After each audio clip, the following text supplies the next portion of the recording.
Un de mes plus vieux souvenirs est l'ouverture d'une boîte chez ma tante et mon oncle. Sur celle-ci, il y avait l'image d'une paire de mains robotiques et lumineuses tenant un objet aux mêmes angles néons. À l'intérieur, la Game Boy de ma cousine dormait dans son polystyrène.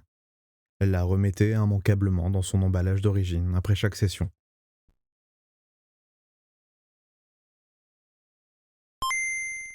J'ai pu tester Tetris quelques minutes et je savais ce que je voulais avoir pour mon prochain anniversaire. Je pense que c'était pour mes 6 ou 7 ans.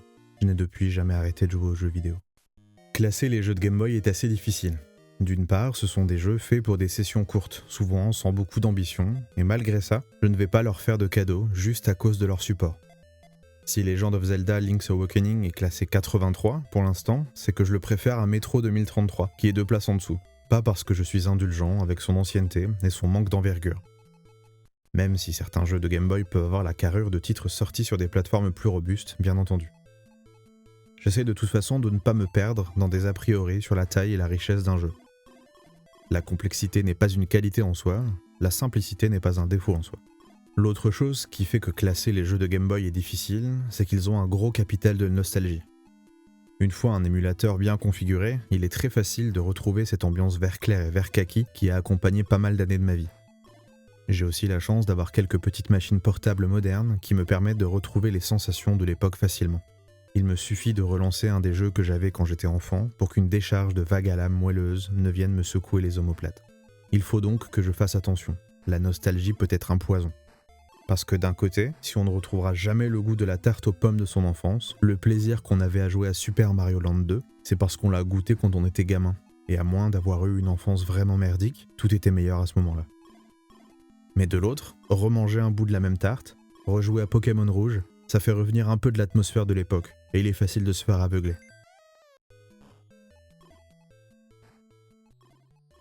Bref, voilà donc une longue intro, mais c'était le bon moment pour mettre au clair un de mes buts importants. Je ne veux pas me faire avoir par la nostalgie, mais je sais évidemment que je ne peux pas m'en débarrasser complètement. Bref, voilà 5 jeux de Game Boy auxquels je n'ai jamais joué, ou presque. Je vais les tester un peu pour voir s'ils ont le potentiel de rentrer dans mon classement.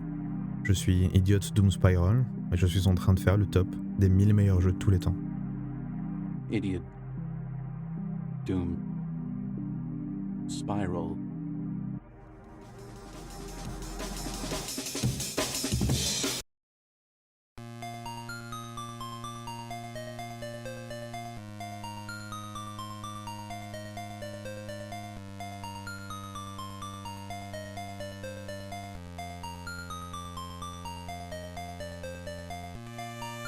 Megami Tensei, qu'on peut abréger en Megaten si on a envie, est une franchise très vaste. Elle est maintenant surtout connue pour ses spin-offs phares, les Persona, mais je l'ai découverte avec Shin Megami Tensei 3, et depuis, j'ai toujours été un amateur des jeux de la série. Je sais qu'elle se retrouvera plusieurs fois dans le top final. Another Bible est un spin-off des Last Bible, qui font donc partie de la série Megaten. Another Bible, comme les autres jeux dont il est issu, contrairement à la plupart des titres Megaten qui se déroulent dans un présent plus ou moins proche, ont une esthétique médiévale et sont connus pour être plus légers que les autres titres. Si les RPG méritent, selon moi, qu'on y passe pas mal de temps avant de juger de leur qualité, il ne m'a fallu qu'une petite heure pour comprendre qu'Another Bible n'allait jamais rentrer dans mon top 1000. C'est pourtant un stratégie RPG, comme les Fire Emblem, un de mes genres favoris. Mais sa grande simplicité et son extrême niaiserie n'ont pas réussi à lui donner une véritable personnalité. Ce n'est pas un jeu complètement vide, il y a des sorts, des capacités, et comme tous les Megaten, un système de recrutement d'adversaires. Mais il n'y a rien qui me donne envie de continuer l'aventure. Ni l'histoire, ni les graphismes, ni les personnages ne parviennent à réveiller un jeu qui ressemble à un sandwich au pain. Alors on n'a plus l'habitude, mais une part importante de l'atmosphère des jeux des générations précédentes était dans leur notice. Mais ici, pas de chance. Le jeu n'est sorti qu'au Japon, et sans les bonnes gens du groupe Ion Genesis et leur traduction en anglais, le jeu me serait resté inaccessible. Mais donc, là où je veux en venir, pas de chance, le manuel d'Another Bible reste introuvable sur le net et on doit se contenter d'une seule illustration pour donner de l'épaisseur au jeu, et disons que ce n'est pas avec ça que le titre va prendre de l'ampleur. On est sur une histoire de guerre ancienne contre des démons, d'un garçon qui tire une fille de griffes de méchants et qui se font des copains pour aller sauver le monde. En soi, ce genre de cliché ne me dérange pas et tout est dans la façon de raconter à nouveau le même truc, mais il est évident qu'Another Bible n'a pas trop envie de se fouler. Ce n'est pas une catastrophe, tout fonctionne, rien n'est atroce, mais parfois, être adéquat n'est pas suffisant.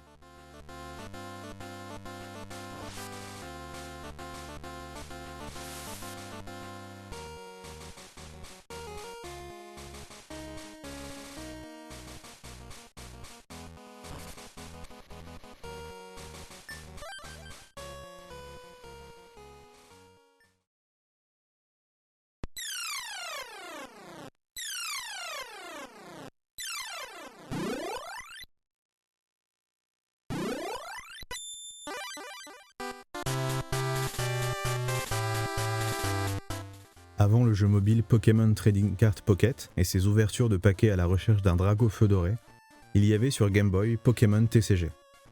Je triche un peu, le jeu est de base prévu pour la Game Boy Color et vous voyez ici ce que ça donne sur cette console. Mais il était possible d'y jouer sur la génération précédente. S'il y a des options pour s'amuser avec d'autres personnes via Cable Link, c'est comme toujours avec l'expérience solo que j'ai jugé Pokémon TCG. Oublions l'histoire, ici le but est simple, se battre contre d'autres gens pour obtenir des paquets, qu'on ouvre pour obtenir de nouvelles cartes et agrandir le champ des possibles, pour pouvoir battre d'autres gens plus forts, qui nous donneront eux aussi des paquets, etc. Le but ultime est de récupérer des cartes légendaires auprès de 4 maîtres. Ici, malgré la plateforme, tout le jeu physique est représenté dans toute sa complexité. Alors il faut rester raisonnable, on ne parle que du début des cartes Pokémon. Le set de base et les sets Jungle et Fossile sont dans le jeu, avec même quelques cartes inédites. Pas question donc de parler de Léviator EX, de Tortank GX ou de Gros Doudou VMAX ou que sais-je encore, mais rien n'a été simplifié. Une des choses qui m'a fait peur avant de pouvoir le tester était l'ergonomie. Comment réussir à transposer tout ça sur un si petit écran avec si peu de boutons? Eh bien, si je ne vais pas vous bassiner en vous expliquant menu par menu comment ils ont fait, je veux juste dire que c'est une réussite. Une des autres choses remarquables est la représentation des cartes elles-mêmes. Leur version 8 bits des illustrations m'oblige à utiliser l'objectif charmant. Vous pouvez le sentir à travers ce que je viens de dire, jouer au début de Pokémon TCG m'a vraiment plu, et j'ai hâte d'y retourner. Alors si vous voulez une petite expérience sympa en solo, toute confortable, je pense que vous pouvez tester la version Game Boy. A noter qu'il existe une suite, mais qu'elle n'est sortie qu'au Japon, mais qu'une personne dénommée Artemis 251 l'a traduite. Et cette suite est en fait une sorte de version bonus du premier, avec une fin alternative, qui ouvre le jeu sur une nouvelle zone avec de nouvelles cartes. En clair, on refait l'entièreté du premier titre, puis un équivalent de la Team Rocket arrive pour foutre le bordel, et c'est reparti pour un nouveau tour. Je n'ai joué qu'au premier, mais il semble évident, sauf surprise, qu'il est un peu rendu obsolète par le 2. Et comme je n'ai joué de toute façon qu'au tout début, je vais me permettre de considérer les deux titres comme un seul. Le 1 semble très bien, mais ne participera au classement que comme une partie du 2.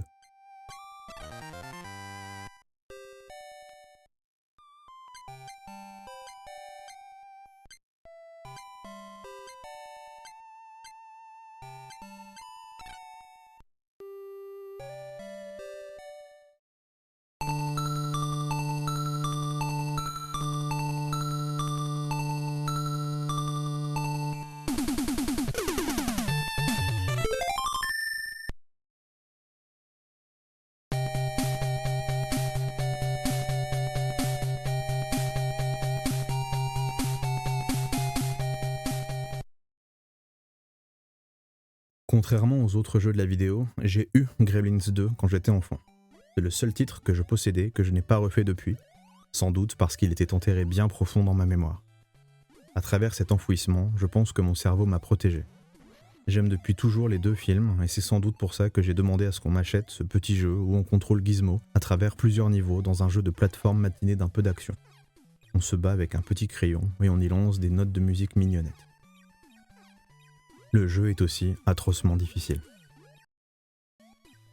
On est sur un triple combo entre saut foireux, ennemi et piège pervers et hitbox aux fraises.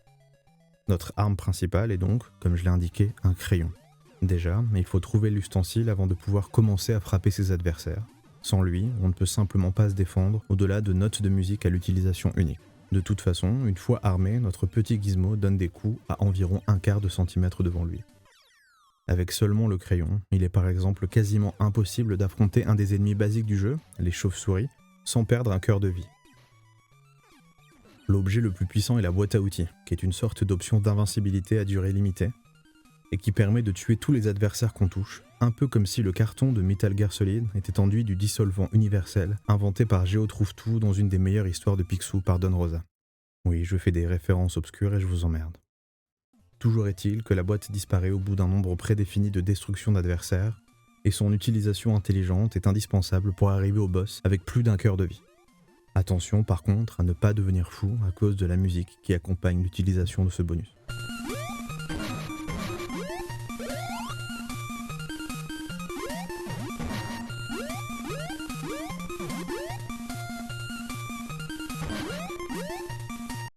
Il faut prendre les niveaux de Gremlins 2 comme des puzzles, trouver le chemin le plus optimal entre les notes de musique, les boîtes et les recharges de cœur pour prendre des coups stratégiques et pouvoir affronter les gros méchants de fin de niveau avec le plus de santé possible. Alors dit comme ça peut sembler intéressant, sauf que les boss susmentionnés sont l'obstacle principal du jeu. Celui du niveau 2 est le Gremlins chauve-souris, et il est vraiment très difficile d'éviter ses attaques. Tellement difficile qu'on se dit qu'il manque à Gizmo une roulade à la Dark Souls pour vraiment avoir une chance de finir son aventure. Quand j'étais petit, je n'ai jamais battu cette gargouille infernale. Je me souviens même avoir re-regardé le film pour essayer de choper des astuces, mais malheureusement, il n'y a pas de ciment dans le jeu.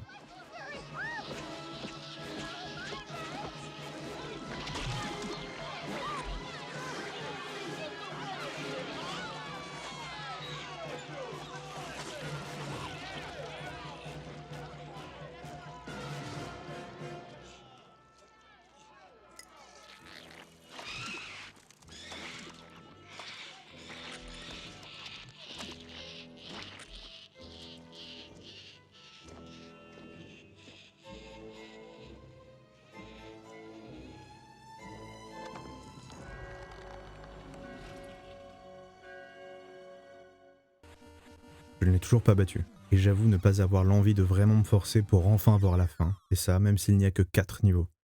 Il y a trop de bonnes choses dans la vie pour s'infliger ce genre de torture.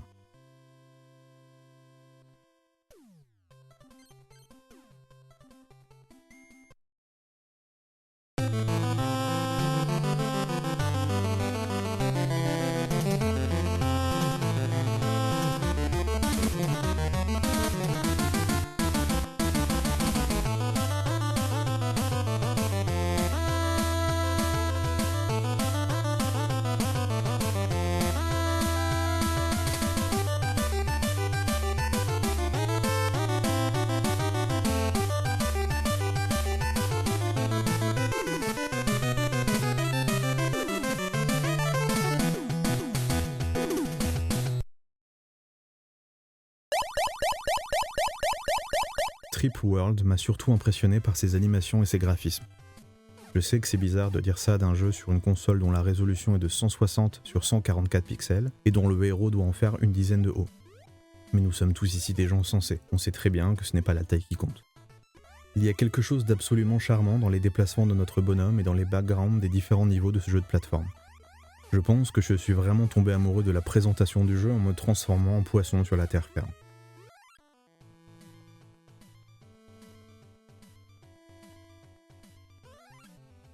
Oui, dans Trip World, on joue une sorte de petite boule lapin qui peut se métamorphoser en oiseau ou en poisson, à loisir, selon nos besoins. On est là pour retrouver une fleur symbole de paix volée par un vil individu. Bien entendu, sans cette pâquerette apaisante, les habitants sont devenus fort chafouins et se sont mis à s'engueuler les uns les autres, eux qui étaient auparavant des modèles de tempérance, même quand quelqu'un les doublait dans la queue pour acheter des carottes. Au début du jeu, le pouvoir apaisant de l'artefact disparu est compris à travers un power-up qui nous fait pousser une fleur sur la tête et qui nous fait lancer des boules qui font aussi pousser des fleurs au sommet des crânes de nos adversaires qui se retrouvent calmés temporairement. Mais on se rend aussi compte au final que si on les laisse tranquilles, tous ces petits machins nous filent aussi un peu la paix quand même. Contrairement à la plupart des jeux du genre, les habitants du monde de Trip World ne font pas de dégâts de contact, seulement à travers diverses attaques. On peut même faire des câlins au boss, sans dommage, avant bien sûr qu'ils ne se décident à nous maraver la gueule à coups de pied, rapport à toute leur haine réprimée depuis des années.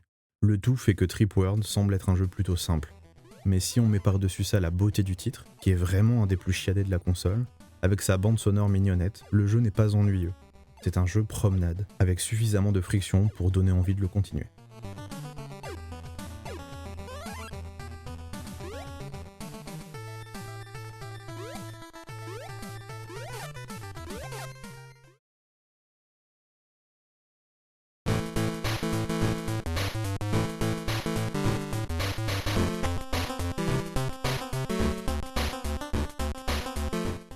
Après la Game Boy, j'ai eu la Mega Drive, et il y a un type de présentation que j'associe avec les consoles 16 bits, c'est la 3D isométrique. Et surtout la 3D isométrique là où faudrait pas qu'il y en ait. Alors l'avantage de cette vue, c'est qu'elle est très lisible tout en étant plus intéressante qu'une simple vue de dessus.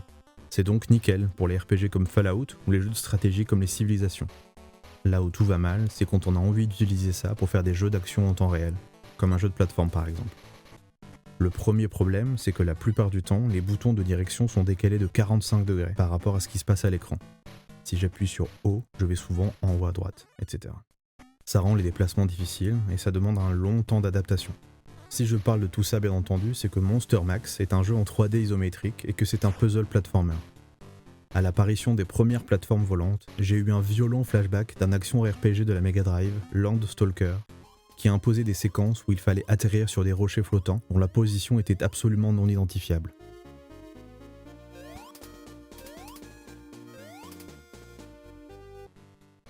Mais Monster Max ne m'a pour l'instant jamais martyrisé avec ce genre de choses.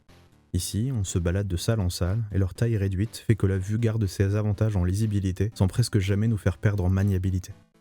On y joue donc Max, un monstre rocker qui s'est décidé à devenir un héros une fois qu'un type du nom de Kronde se soit autoproclamé roi et décide de bannir la musique.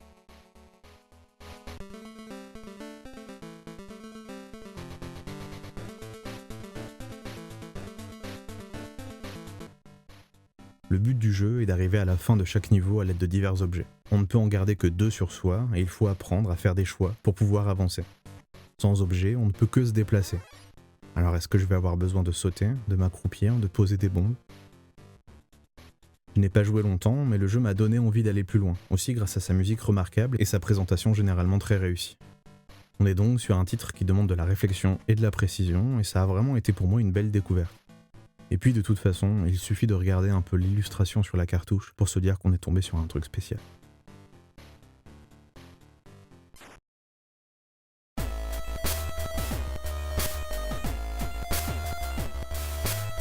Alors maintenant, qu'est-ce qu'on fait de ces jeux ? On les classe pour savoir à quel point ils méritent d'être classés. J'utilise un système de notation histoire de me focaliser vraiment ensuite sur ce qui vaut le coup. Il y aura des jeux qui seront triple S, c'est des jeux que je sens que je vais adorer, ils seront en top 1000 et même en haut du top 1000 quasi certainement, du haut potentiel. Le tiers S, c'est que le jeu a de très bonnes chances de faire partie du top 1000, c'est intéressant. Le tiers A, qui sait, le jeu peut me surprendre et finir dans le top 1000, on sait jamais. Ensuite, il y a B, si vraiment je n'ai plus que ça à tester, je le ferai, mais j'ai d'énormes doutes sur ses chances d'approcher le top 1000, c'est juste au cas où. Et enfin, simplement non, le jeu ne sera pas dans le top 1000, pas besoin de le tester en entier.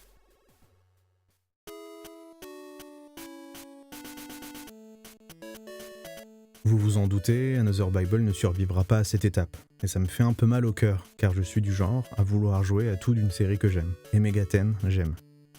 Tant pis, il faut faire des choix si je veux vraiment finir un jour le classement. Pokémon TCG, ou plutôt sa suite, se paye le luxe d'un petit rang S. Au-delà du fait que le jeu physique a été transposé avec brio, il suffit d'y jouer quelques instants pour se sentir bien, à l'abri, avec dans les mains un jeu qui ne lâche rien niveau complexité, toute proportion gardée, tout en nous engouffrant dans le confort moelleux d'un jeu de Game Boy. Et on retrouve cette même impression dans Trip World, c'est vraiment la force de la console pour moi. Parfois, on ne veut pas manger dans un restaurant gastronomique, mais juste un pain au chocolat. Trip World, c'est une excellente viennoiserie. Mais je dois rester raisonnable, je le classe en A pour l'instant. Je ne veux plus jamais entendre parler de Gremlins 2 de ma vie. Je suis à la limite de créer une catégorie pour lui, appelée « à finir par N ». Mais je vais me contenter d'espérer l'oublier à jamais. Au fond de moi, je sais que Monster Max ne va pas m'époustoufler, sauf s'il commence à me sortir des puzzles incroyables, mais la session avec lui m'a donné envie de voir la suite sans qu'il n'ait à me forcer. J'ai hésité, mais il va devoir se contenter quand même d'être en A. Finalement, après avoir passé pas mal de temps ces 2 dernières semaines avec la Game Boy, je me dis que je ne dois pas forcément vouloir me débarrasser de mes biais nostalgiques. J'ai l'impression que les sensations générales que m'ont procuré ces sessions avec la portable de Nintendo sont universelles. Je pense qu'on n'a pas besoin d'avoir vécu avec elle pendant les années les plus confortables de sa vie pour ressentir ce petit côté douillet. Il reste encore pas mal de titres non explorés dans le catalogue, et j'ai hâte de pouvoir m'y replonger. C'était IDS, et je suis en train de faire le top 1000 des meilleurs jeux de tous les temps.